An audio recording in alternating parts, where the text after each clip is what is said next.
Your childhood home contained secrets, proper secrets, things that made routine impossible. Then the 60s happened, where we modernized and gutted everything, declared it old-fashioned nonsense. Except it was not nonsense. It was sophisticated engineering disguised as simple design. Today, we look at 12 features that defined British homes for generations but don't exist anymore. What we lost will genuinely shock you. These corrugated iron bunkers represent survival itself. When war came in 1939, the British government faced a terrifying question. How do you protect millions of civilians from bombs raining from the sky? Their answer? The Anderson Shelter. By September 1939, 1.5 million had been distributed, with another 2 million following the later years. They measured 6.5 by 4.5 feet and were partly buried, then earth-covered. They were remarkably bomb-proof, yet incredibly cramped, draughty, and prone to flooding. Families huddled inside with tea and blankets, listening to bombs fall while sitting in puddles. Many still survive today. But what about when you needed to communicate? Here's where things get truly ingenious. Before smartphones, intercoms, or even telephones, British homes had a communication system running on nothing but breath and cleverness. They called them speaking tubes. Brass or copper pipes, 1 to 2 inches across, threading through walls connecting different floors. But how did anyone know you wanted to speak? Simple. Blow sharply into your end, sounding a whistle at the far end. That distinctive shriek meant attend immediately. The recipient would then remove the whistle and speak. But there was a catch. These tubes transmitted everything, from coughs, arguments, and even private conversations. The choice was simple: keep the tubes or keep your secrets. Speaking of things children loved that parents feared. Enter the laundry chutes. Those metal-lined shafts running from upper floors straight down to basement laundry areas. Children absolutely adored them, as they would drop toys to hear them clatter, shout to hear echoes, and some adventurous ones even slid down themselves. Parents, meanwhile, lived in constant dread, fearing for the safety of their children in case they decided to climb into them. Today, laundry chutes are considered fire hazards, and most are even sealed up.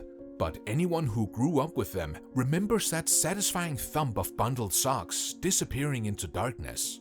Up next, let's talk about something we'd rather not, but absolutely must. Well into the 1960s, millions of British families had nothing else but those small timber sheds positioned close enough to reach quickly, yet distant enough to keep the stench away. Those were outside toilets. Inside, a wooden bench with a circular opening. Beneath that, either an aluminum bucket or a cesspit dug straight into earth. Now here's where it gets properly grim. Someone had to empty those buckets. Enter the night soil men, carrying people's business away. Then came the post-war housing boom, and indoor bathrooms became standard practically overnight. By the 70s, outside toilets became rare curiosities rather than daily necessities. So, have you ever wondered why grand old houses felt so much larger than their square footage suggested? The answer is perfectly hidden behind doors you barely noticed. Walk through any proper Victorian or Edwardian home and you'll find 2 entirely different staircases telling 2 entirely different stories. The grand staircase announced your social standing to every visitor, but tucked away near the kitchen lurks something altogether different: the servant stairs. These were steep and narrow passageways meant to be strictly utilitarian.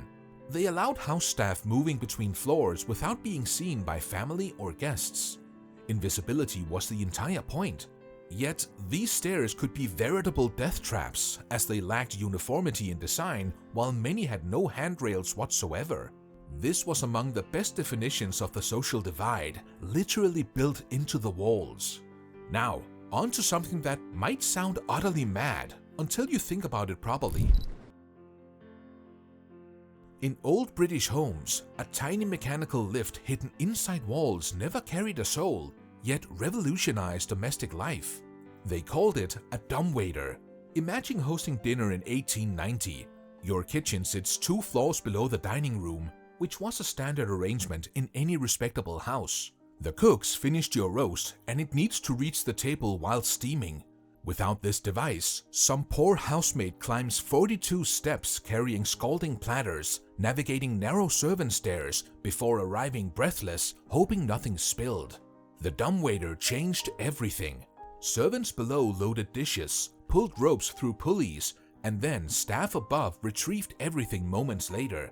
It's now time to talk about yet another feature that kept the filth of Victorian streets from ever crossing the threshold.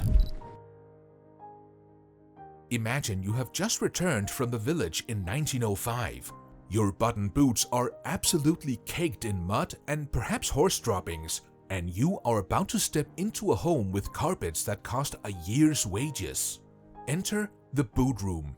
It was a proper chamber of transformation, positioned strategically between the brutal outdoors and your pristine interior. Built-in benches let you sit whilst wrestling off those tight-laced boots. Dedicated cubbies stored each family member's footwear separately. Now compare that to modern entrance halls with their delicate carpet runners. In fact, we'd be lucky to get a coat cupboard.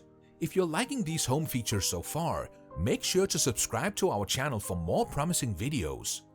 Moving on, how did the master of the house summon his staff without ever raising his voice? Usually mounted in kitchens or servant halls, these boards displayed every room that could summon assistance. Rows of bells, each labeled with room names, rang when someone pulled cords upstairs. Small indicators either dropped or remained visible, showing which room called. More sophisticated versions included clock mechanisms, showing elapsed time since the summons. They were deemed as servants' command centers, often dictating daily rhythm and priorities. But as domestic service declined after World War I, these boards defied time and remained because removal meant significant work. In fact, many still exist today, seen as silent relics mounted on kitchen walls. Those ornate iron arms swinging inside old fireplaces were not decoration, far from it. They were sophisticated cooking equipment. They were known as swinging cranes and featured horizontal arms mounted on vertical pivots, allowing pots to swing in and out of fires without reaching into flames. The mechanism was pretty simple. You would load your pot, swing it over the fire, adjust the height to control temperature, then swing it out when done. But just like the other features, the arrival of cooking ranges with hobs meant open fire cooking vanished. The cranes eventually claimed their position among relics of a vanished culinary world. Milk doors were ingenious insulated compartments with 2 access points, solving a uniquely British problem. The milkman arrived early in the morning, opened the exterior door, deposited glass bottles, and closed it again. The homeowner would simply open their interior door later and retrieve fresh milk. The insulation kept milk remarkably cool, often several degrees below outside temperature. Slate or zinc lining provided additional cooling. When doorstep delivery declined and refrigerators became standard, these clever little chambers were sealed up or forgotten entirely. Onto something dark. Imagine concealed spaces built for desperate survival. During Catholic persecution under Elizabeth I, families constructed priest holes to hide clergy from authorities hunting them. Master craftsmen created false walls, hidden trapdoors beneath floors, and spaces inside chimneys only found by dismantling buildings entirely. They were barely large enough for crouching, sometimes equipped with chamber pots and water for extended concealment. Many remained successfully hidden for centuries and were only revealed during 20th century renovations.